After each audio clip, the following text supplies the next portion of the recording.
have it on the screen for you guys. This is part 1, Jeremiah 29:11. Your life to be based off of your age. And Paul, I believe he was the first disciple. I may be wrong, because he believes in you. He believes in what he could or couldn't have done, or if he was actually truly be different. Inferiority is just another form of pride. Led you down that road. What happened?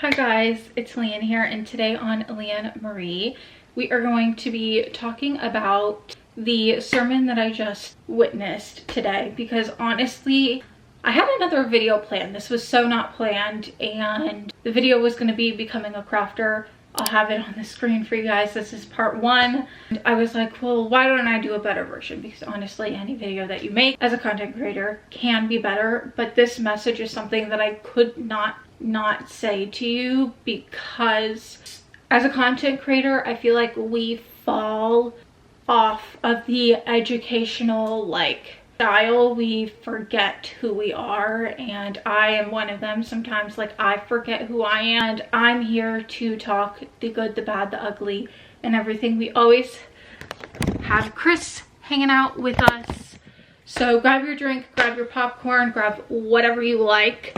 Come for the ride. Let's be honest, today is a good day. It is a Sunday. Got my hair done today. I got my eyebrows done. My eyebrows are doing so well today. Typically it looks like my eyebrows set fire because of how red they are, and today they're not. They're not itchy either, so I'm not complaining. And I just filmed 2 shorts. I have a new journaling, faith in general. I haven't written any notes, but I have it here just in case I find some. I am looking at my phone, sermon notes, or the notes from today's service. If you guys are new here, or you guys have never seen a video on my channel, I highly suggest spending an hour and a half of your time watch this video. I don't remember what I named it. Oh, it's the Wild Child Reset. That will kind of cover a lot of why I'm talking about faith. I typically don't talk about faith in general, but my journey is your guys' journey, so I'm going to take you along with it. And these notes were so good that I couldn't not share them to you. I'll have everything on the screen, and I'll take screenshots of the notes exactly for you guys. I do have my Bible here. We are going to be talking about Jeremiah 1:4-8, Jeremiah 29:11, Genesis 1:27, Genesis 2:7, John 15:5, Philippians 4:13, Philippians 2:5-7, Isaiah 66:2, Proverbs 11:2, Corinthians 1:15-10. The service starts off with typically a song just to lead the service, and then majority of the times they'll reenact it. For the first 2 they did. This time it was just a wee bit different. So this is from Jeremiah 1:4-8. So let's start off with the fact. The fact is we are made from God. And I think it's crazy to think about, because I feel like you can put your own 2 cents in, and some people believe in the Big Bang Theory, and some people believe in God created us, and some people believe that we were once what was it, monkeys at one point. We're just a human version of a monkey, just like Planet of the Apes. God created us for a reason. God put us on planet Earth for a reason. There's never a moment to where you can say, I don't belong here, or I have no purpose, because you always have a purpose. It's just based upon how you believe in yourself. It's about putting the worth in. You may not know, for the longest time I didn't know what my purpose was. It's based off of what you believe in your purpose, and your purpose could be to be a TED talker. Your purpose could be a teacher. Your purpose could be a banker. Your purpose could be an entrepreneur. Your purpose could be as simple as taking daily walks. Your purpose is what you do. It's not about what you don't do, it's about what you do. And I feel like we'll get into that as in the later parts of this video. This first part is Jeremiah and God going back and Jeremiah and Jesus going back and forth. The word of the Lord came to me saying, before I formed you in the womb, I knew you. Before you were born, I set you apart. I appointed you as prophet to the nations. Elias, sovereign Lord, I said, I do not know how to speak.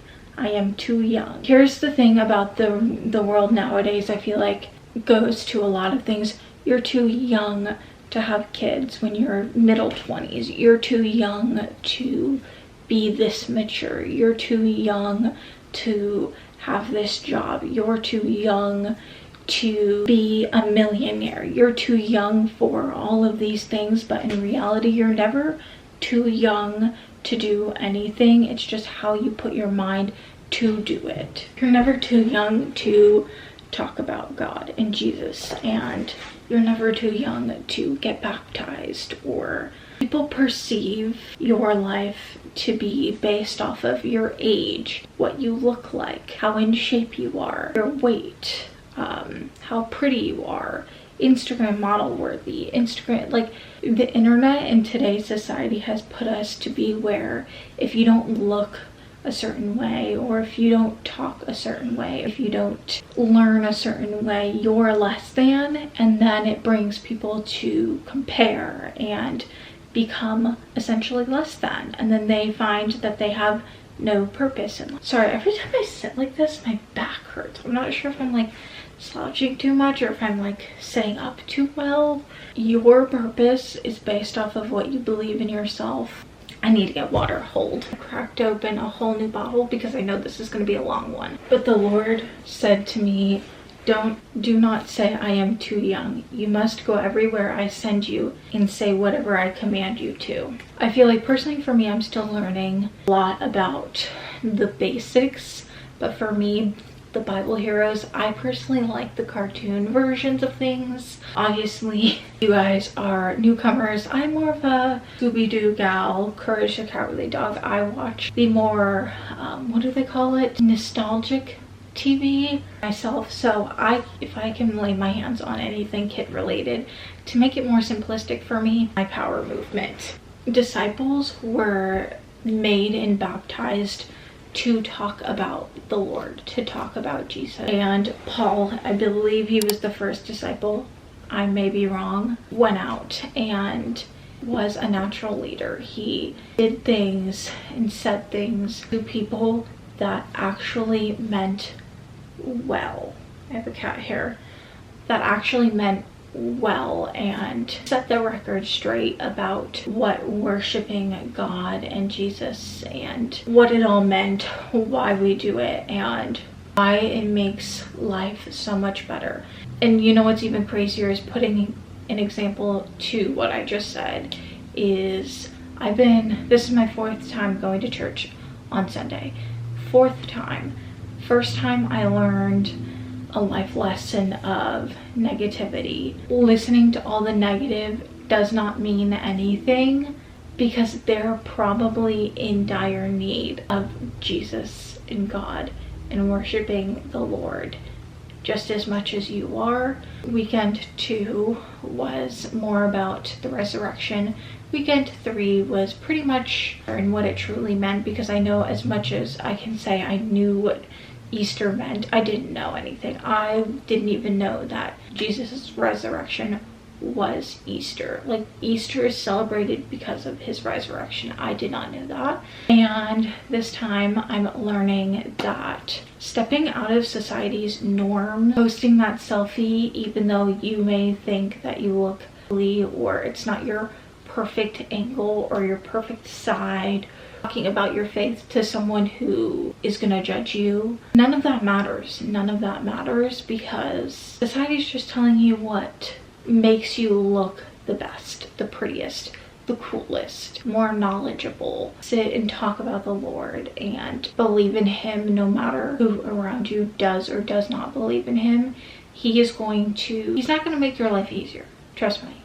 I'm learning myself at this moment. Within the entire month that I've been going, my life has not been any easier or any worse. I'm just finally starting to take the long road. And I know I said it in my last vlog, so I won't get all sappy. I actually just posted it. I'm taking the long road and taking all of these challenges in the tests. No matter how annoying they can be, long, strenuous, stressful, I'm taking those tests. At the end of the day, and at the end of the month, and the end of the year, you're gonna come out so much better because you chose what God has been planned for you. And it goes on to say, do not be afraid of them, for I am with you and will rescue you, declares the Lord. No matter how many times you sin, no matter how many times you do the wrong thing or you do the bad, the Lord Jesus, God, comes back and saves you because he believes in you. He believes in becoming a better person. He believes that sometimes failing, not even just sometimes, failing in general, the way and the path of success. No matter how many times I failed at one or two things, I get up, I figure out the problem, I solve it, and then I learn from my prior mistakes. Just like the disciples. Paul, if I can remember correctly, Paul got thrown into jail just like Jesus because of the fact that he was preaching the Lord's word. He was preaching what he believed was the best for everyone, and not everyone wanted the best. So this next part was a segment, or essentially like a bit or a segment, and it's called First Reality Bite, and it's BYTE. An accurate view of yourself comes from an understanding of God's view of who you are. Exactly what I've been telling you. God sees you as who you truly are, not what you are becoming or what you want to be or how you see yourself. He already knows who you're going to be and who you are set out to be in 5, 10, 20, 30 years later. He literally scared me. He's gonna want to go out, I promise you. He knows who you are going to be later in life. He's just not going to give you the easy way every single time. He may give you an easy peasy lemon squeezy 2 or 3 bits of your life, but you may have, or you not even may, you are going to have harder parts of your life. You think Chris would be the scared one? It's Dale watching me. Like, I'm not sure what he's thinking right now, but mommy's busy. Mommy is busy. Best example, the hospital stay. That was not easy on all 3 of us, to be honest with you. None of us really had an easy part in my hospital stay. Why I'm using this as an example is because he knew that I would survive this. God gave me rodent streptococcus because he knew that I was going to survive. He knew that I had people who I depended on at 10 years old who would do what's best for me. He knew those things. He knew that he wouldn't have given me if it wasn't a lesson. Now, am I saying that I'm grateful for it? I mean, I guess yes, I am, but like in a way, I wish I didn't, because that was a really hard point in my life. I mean, obvious reasons, but God knew what I needed to hear and what I needed to face in order to become who I am.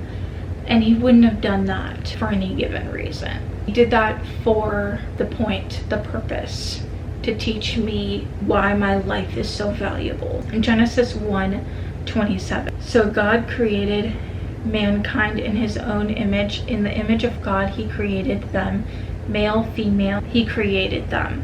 And then I had a little note that I wrote. Your value is not earned, it's given. And when Pastor Brent said that, I literally, like, I was mind blown. I was actually mind blown when he said, in today's society, we want to earn fame. We want to earn success. We want to earn the privilege to look the prettiest and be the fittest, have the smallest body. We want to earn everything, and we're not here to earn anything because we are given it by God. We are given it by the Lord. And it's crazy to me because it's mind-blowing.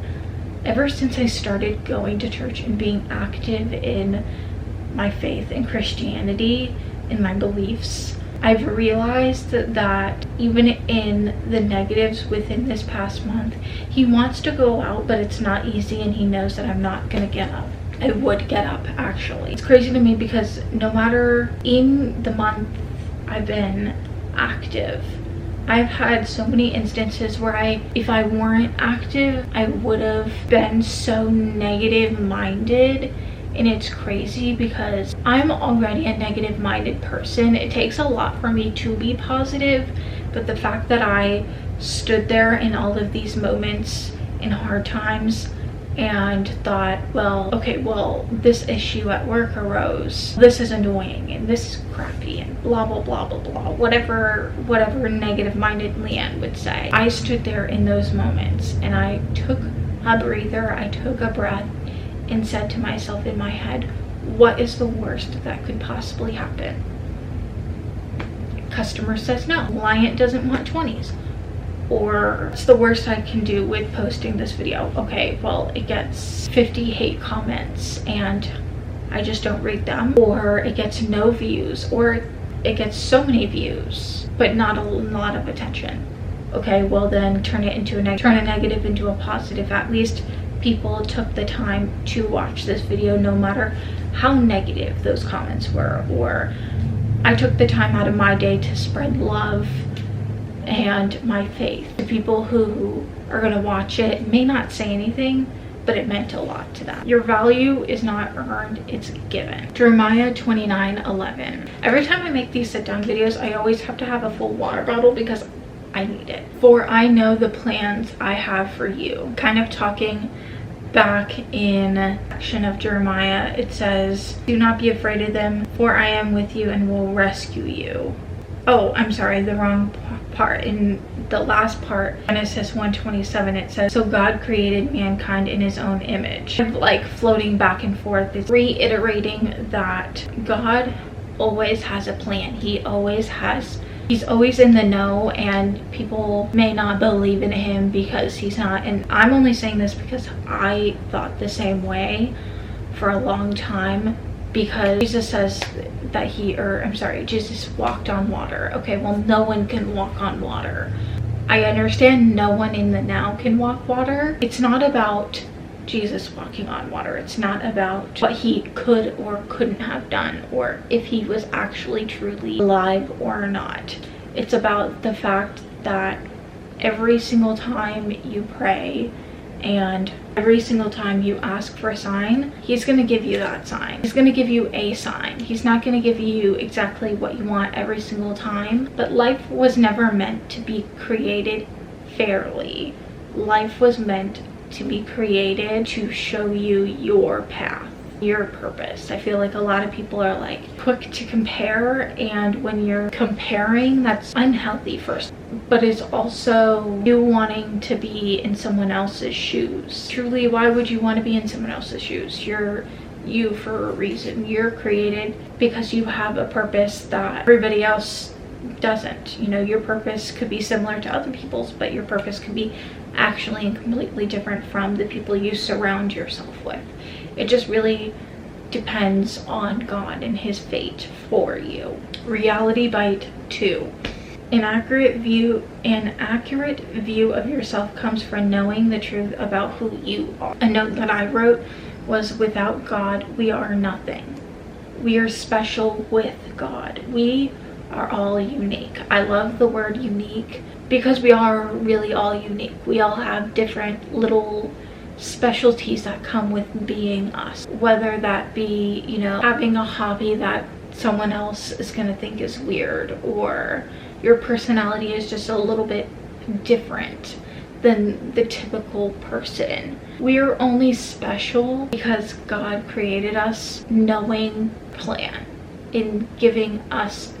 Think about our plan as a scavenger hunt. In a scavenger hunt, you get a clue at every stop. Each stop you make gives you a clue towards the destination, or towards the bigger picture, or towards that reward. You have to hunt in spots that you think about with the clue. God gives you clue based off of so many different aspects of your life. And I feel like the best example would be, I've always kind of been introvert after the surgeries. I've kind of just always kept to myself. I've been more independent, and doing YouTube, whether it's full-time, part-time, or just as a side hustle, was always meant to be in my card, because I get to be independent and creative, and that's what I am at school and at work. I'm very creative independently. I work a lot better independently, and yes, I may need assistance from resources, but that's what resources are for. Genesis 2:7. God formed a man from the dust of the ground and breathed into his nostrils the breath of life, and the man becoming a living being. That one, I'm going to be honest, I'm going to read a few more to kind of get the bigger picture, because they're all kind of like sectioned together, if that makes any sense. John 15:5. Apart from me, you can do nothing. Philippians 4:13. I can do all this through who gives me strength. We are at the same time sinners for those who loved and valued by God. Reality Bite 3. An accurate view of yourself comes from a humble, I cannot speak for the life of me. An accurate view of yourself comes from a humble view of who you are. It's basically sitting there telling you, you were created to be more than nothing. You were created from dust, if you will. It refers to in Genesis 2:7. You were created to become a living being. You were created to find your strengths toward what God has given you, toward your plan, or your scavenger hunt. But you also are meant to sin. I think a lot of people don't really realize that sinning, yes, sinning is bad, but it's a part of the process. It's a part of the bigger picture of your plan. So yes, sometimes you're going to do the wrong thing, but it's going to strengthen you to become a better person. It's going to strengthen you to tempt yourself to be at least 1% better each day, or to change your philosophy or your thoughts or your point of view to something completely better than what you once were.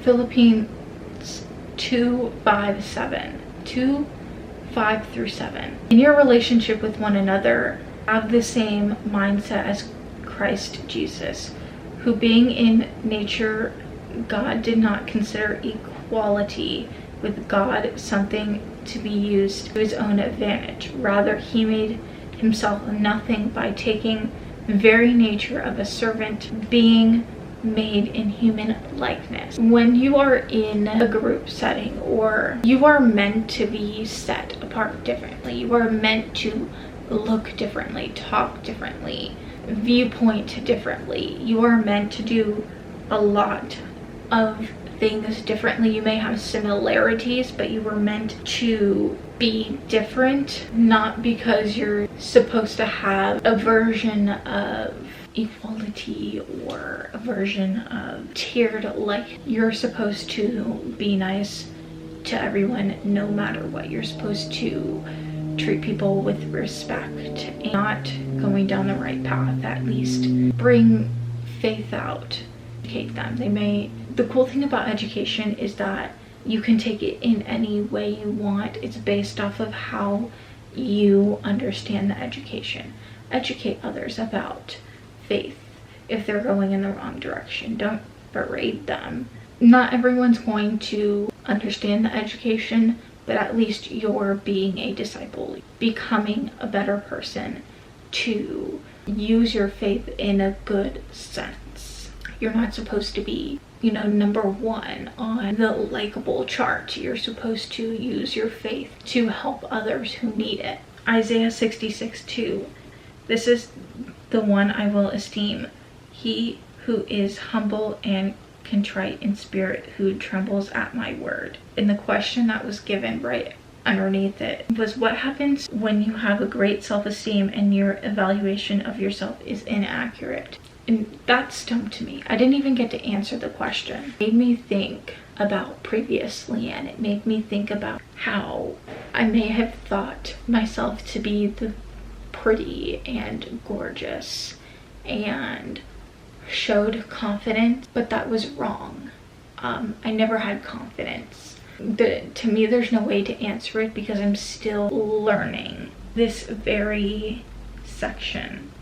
Isaiah 66:2. You having self-esteem isn't wrong, but using it as an advantage because you are more confident, so you can go to the party and think you're the prettiest girl there, using your math whiz geniusness to wave people don't understand math you do, or as simple as day-to-day tasks. It's crazy to me because this is the part that really made me realize, even though I'm here preaching to you guys about what I've learned today, there's something that I'm still learning. Something that no matter how many times I talk about it or how many times I think about it, confidence comes with self-esteem, and self-esteem comes with time, and it comes with a set of, not even rules, but a set of values you think about yourself. Routine. You can value your routine so much, but be so unorganized in your routine all the time. You can value your self-care all you want and be the queen bee of self-care, but that one bad moment can shape-shift your whole entire thought process on self-care. So this is one thing that I will be coming back to you guys on in a later version of this, because I really don't know. I don't know. That's one thing that's probably going to stump me until I feel confident and I feel I understand more, if that makes any sense. Proverbs 11:2. When pride comes, then comes disgrace, but with humility comes wisdom. Radiance 1:15-10. By the grace of God, I am what I am. Live life with gratitude, not earning. Take focus off ourselves. Inferiority is just another form of pride. Try to live in your own strength, or you can lean on His strength. Taking that last one, repeating it, and then moving back up to what I was just talking about. You can try to live in your own strength, or you can lean into His strength. Own strength versus your strength happens when you have great self-esteem and your evaluation of yourself is inaccurate. It's never about what you think of yourself, what God has planned for you, what He thinks of you, and how you're going to grasp what He thinks of you and take it and spew it out to the world. God can think of me as someone who is supposed to be a banker, but I just don't see that through.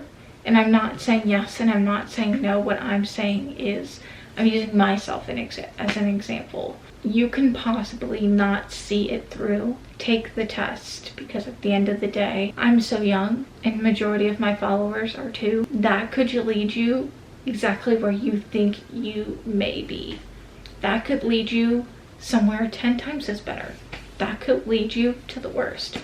But when you're at your worst, believe in yourself even more. Use His strength. Lean on Him when you need it the most, because He will be there to help you and guide you the entire way through.